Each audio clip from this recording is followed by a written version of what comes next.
الحمد للہ وحدہ والصلاة والسلام علی من لا نبی بعدہ وبعد۔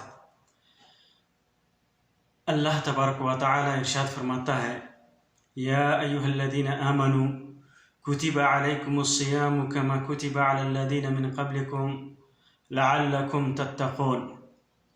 اے مومنوں، تمہارے اوپر روزہ ایسے ہی فرض کیا گیا ہے جیسے تم سے پہلے امتوں پہ فرض کیا گیا تھا۔ اس کا مقصد اللہ تبارک و تعالیٰ بیان کرتے ہوئے فرماتا ہے، لعلکم تتقون، تاکہ تم متقی اور پرہیزگار بن جاؤ۔ تقوی کا بیان ہے اس آیت کریمہ کے اندر۔ اللہ تبارک و تعالیٰ نے واضح طور پر فرمایا ہے کہ روزے کا مقصد تقوی اختیار کرنا ہے، تقوی کی صفت انسان کے اندر پیدا کرنا ہے۔ تقوی کہتے ہیں ایک مسلمان اللہ رب العزت کی اطاعت کر کے اور اس کے منع کردہ چیزوں سے پرہیز کر کے اپنے اور اپنے رب کے غضب کے درمیان کوئی چیز رکاوٹ اور ڈھال بنا لے، یعنی روزہ، اطاعت، نماز اور برائیوں سے، نماز ادا کر کے اور برائیوں سے رک کر کے انسان اللہ تبارک و تعالیٰ کے غضب سے رک جائے، ان چیزوں کو ڈھال بنا لے۔ ابو ہریرہ رضی اللہ تعالیٰ عنہ سے پوچھا گیا کہ تقوی کیا ہے؟ تو ابو ہریرہ رضی اللہ تعالیٰ عنہ نے اس سے پوچھا، کیا تم کسی راستے پہ چلے ہو جہاں پر کانٹے ہو؟ تو سائل نے کہا کہ ہاں ہم چلیں۔ تو ابو ہریرہ رضی اللہ تعالیٰ عنہ نے کہا کہ پھر کیا کیا تم نے؟ تو کہا کہ کانٹوں سے بچ کر کے چلنے لگے۔ تو ابو ہریرہ رضی اللہ تعالیٰ عنہ نے کہا کہ یہی تقوی ہے، نیکیوں کے ساتھ ساتھ اللہ کے حکم کی فرمان برداری کے ساتھ ساتھ اس کے نبی کی اطاعت کے ساتھ ساتھ اللہ تبارک و تعالیٰ کے منع کردہ اور حرام کردہ اور چیزوں سے، معصیت سے پرہیز کرنا، یہی تقوی ہے۔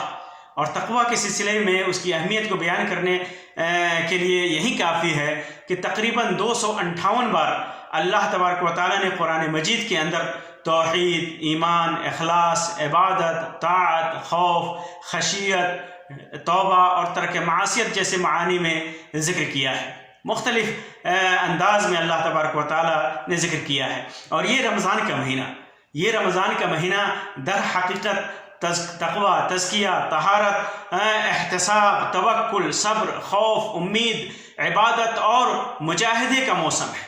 ایک خالص مسلمان کے لیے یوں تو ہر موسم نیکیوں کا ہوتا ہے، ہر موسم مجاہدے کا ہوتا ہے، ہر موقع سے ایک مسلمان اللہ تبارک و تعالیٰ کی اطاعت میں مگن رہتا ہے، اس کے منع کردہ چیزوں سے بچنے کی کوشش کرتا ہے۔ لیکن یہ موسم بہار تقوی کا اور یہ نیکیوں کا موسم بہار رمضان، یہ خاص طور سے ایک مسلمان کے لیے نہایت ہی اہم موقع ہوتا ہے اس کے اندر تقوی اختیار کرنے کا، برائیوں سے بچنے کا۔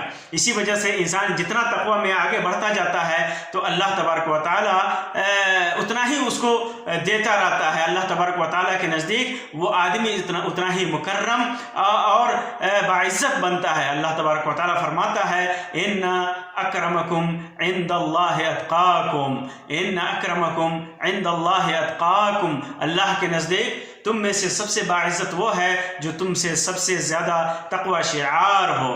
ایک چیز اور بتا دوں کہ اللہ تبارک و تعالیٰ نے جہاں اس موسم میں اپنے نبی کے ذریعے مختلف قسم کی نیکیوں کے انجام دینے کا حکم دیا ہے اور اس کی فضیلت اور اہمیت بیان کیا ہے، چاہے اس موسم میں نوافل کا اہتمام ہو، قرآن مجید کی تلاوت ہو، اللہ تبارک و تعالیٰ کے گھر کا عمرہ کرنا ہو، صدقہ و خیرات ہو، مختلف نیکیوں کا حکم دیا ہے، تو خاص طور سے برائیوں سے رکنے کا حکم دیا ہے۔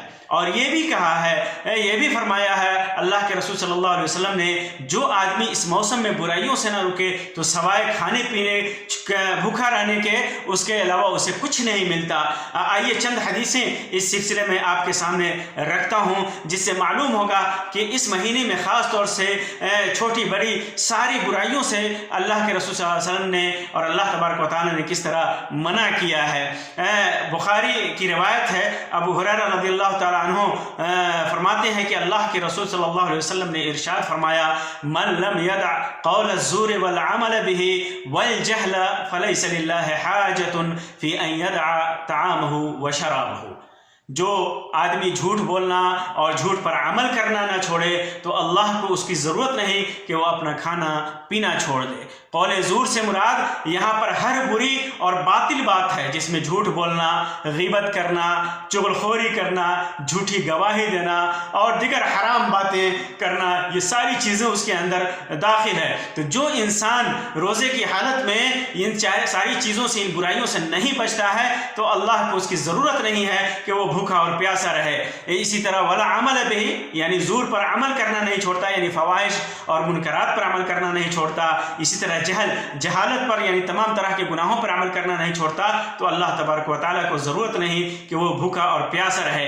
اس روایت میں ان باتوں سے تحذیر ہے کہ جو آدمی ان کاموں کا ارتکاب کرتا ہے وہ چھوڑ دے. یہ نہیں ہے کہ روزہ چھوڑ دے. جو آدمی جھوٹ بول رہا ہو یہ اس سے نہیں کہا جا سکتا کہ تم روزہ چھوڑ دو، بلکہ اس سے یہ کہا جائے گا کہ تم یہ برائیاں چھوڑ دو.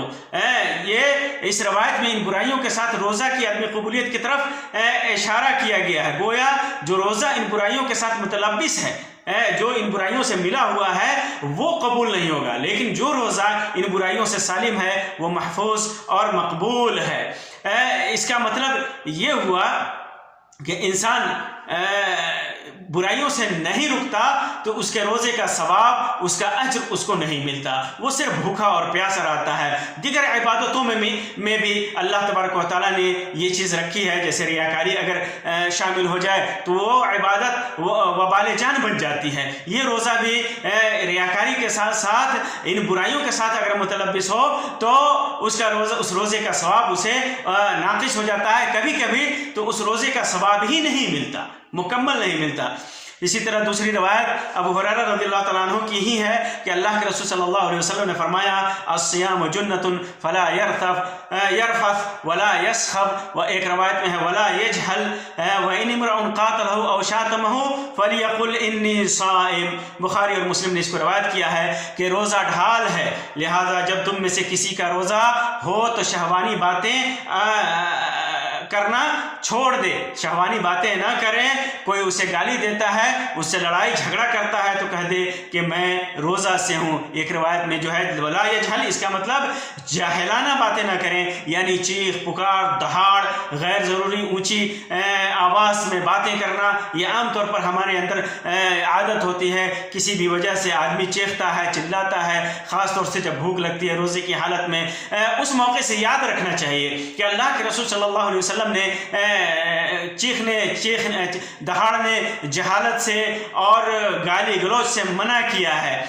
اور ایسی صورت میں اگر کوئی اس سے لڑتا بھی ہے، جھگڑتا بھی ہے تو اس کو کہہ دینا چاہیے کہ دیکھو میں روزے سے ہوں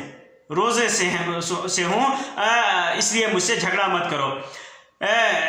اسی طرح عثمان ابن ابی العاص ثقفی کی روایت ہے، فرماتے ہیں کہ انہوں نے ایک دودھ کا پیالہ منگایا اور کہا،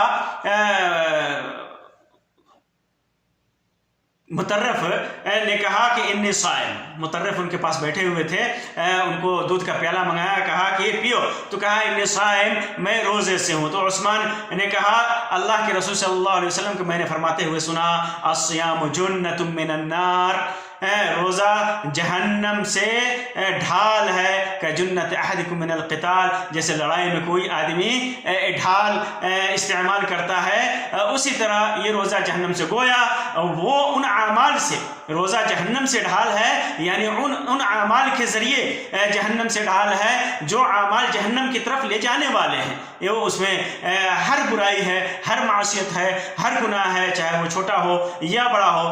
امام ابن ماجہ نے اس کو روایت کیا ہے، اس روایت کو، اور امام البانی نے اس کو صحیح قرار دیا ہے. اسی طرح ابو ہریرہ رضی اللہ تعالیٰ عنہ کی روایت ہے، فرماتے ہیں کہ اللہ کے رسول صلی اللہ علیہ وسلم نے ارشاد فرمایا رب صائم لیس له من صیامہ الا الجوع.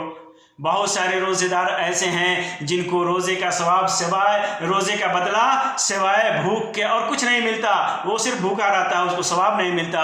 وَرُبَّ قَائِمٍ لَيْسَ لَهُ مِنْ قِيَامِهِ إِلَّا السَّحْرُ، اور بہت سارے لوگ جو قیام اللیل کرتے ہیں، راتوں میں تہجد پڑھتے ہیں، سوائے جاگنے کے انہیں کچھ نہیں ملتا۔ یعنی ان کی یہ عبادت، ان کا یہ روزہ گناہوں سے پاک نہیں ہوتا، گناہوں سے پاک نہیں ہوتا، گناہوں سے سالم نہیں ہوتا، وہ گناہ کرتے رہتے ہیں، روزہ رکھے ہوئے ہیں تو سوائے بھوک کے انہیں کچھ حاصل نہیں ہوتا۔ امام نسائی نے سنن کبریٰ کے اندر، ابن ماجہ نے اور امام احمد نے تھوڑے الفاظ کے اختلاف کے ساتھ اسے روایت کیا ہے، اور صحیح ابن ماجہ کے اندر امام البانی نے اس روایت کو صحیح قرار دیا ہے۔ اسی طرح ابو ہریرہ رضی اللہ تعالیٰ عنہ کی روایت ہے، فرماتے ہیں کہ اللہ کے رسول صلی اللہ علیہ وسلم نے فرمایا لیس الصیام من الاکل والشرب، روزہ صرف کھانے پینے کا نام نہیں ہے، روزہ صرف کھانے پینے سے نہیں ہے، کھانا پینا چھوڑنے کا نام نہیں ہے۔ انما الصیام من اللغو والرفث، روزہ نام ہے لغو اور بری باتوں کو، برے کام کو چھوڑنے کا نام ہے۔ فإن صابك أحد أو جهل عليك، اگر کوئی آدمی تجھے گالی دے، تمہارے اوپر جہالت سے پیش آئے تو کہہ دو انی صائم، انی صائم، میں روزے سے ہوں، میں روزے سے ہوں۔ ولا تصاب وانت صائم، تم روزے کی حالت میں اس کے گالی کا جواب گالی سے مت دو۔ اور ایک روایت میں فإن صابك أحد، اگر تجھے کوئی گالی دے تو کہہ دو انی صائم، وإن كنت صائما فاجلس، اگر روزے سے ہو تو بیٹھ جاؤ۔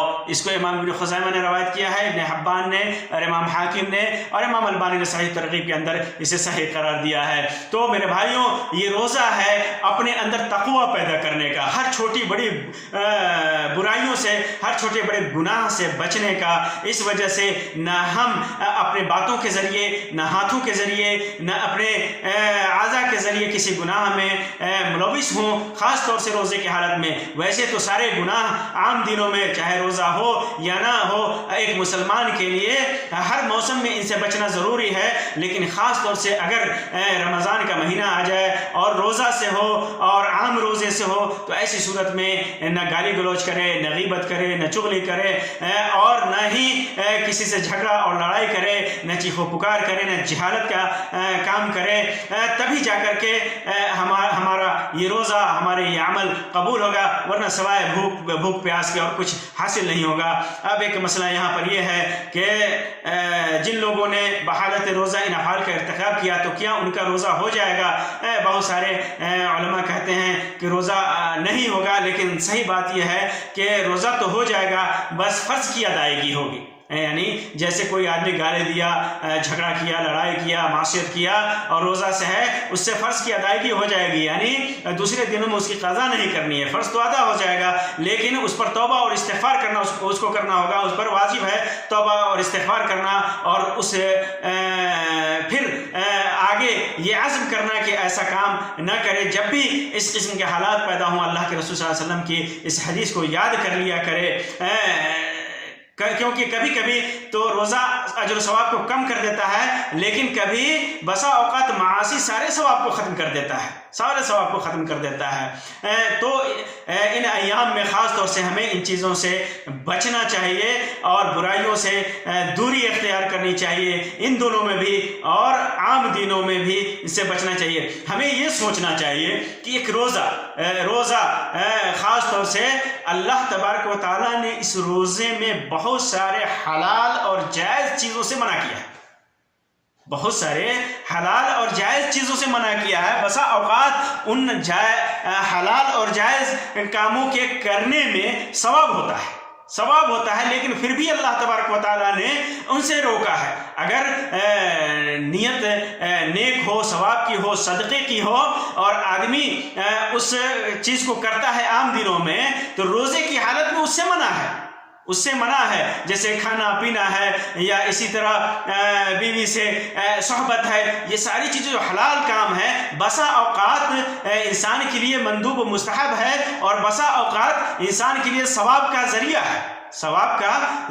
ہے، اس کے اندر اجر ہے۔ پھر بھی اللہ تبارک و تعالیٰ نے رمضان کی حالت میں، روزے کی حالت میں اللہ تبارک و تعالیٰ نے ان سے روکا ہے، تو پھر گناہوں سے کا کا ارتکاب کرنا یہ کتنا بڑا گناہ ہوگا، یہ سوچنے کی بات ہے۔ اللہ تبارک و تعالیٰ سے دعا ہے کہ اللہ تبارک و تعالیٰ ہم سب تمام مسلمان کے روزوں کو خالص کر دے، گناہوں سے پاک کر دے۔ اللہ تبارک و تعالیٰ چھوٹے بڑے سارے گناہوں سے بچائے۔ جتنے بھی روزے بچے ہیں اللہ تبارک و تعالیٰ انہیں ہمارے لیے آسان کر دے، ان کے اندر ہم گناہوں سے بچے۔ اللہ تبارک و تعالیٰ ہمیں اس کی توفیق دے۔ آمین یا رب العالمین، وآخر دعوانا الحمدللہ رب العالمین، صلی اللہ علیہ خیر خلقہ وسلم، والسلام علیکم ورحمۃ اللہ وبرکاتہ۔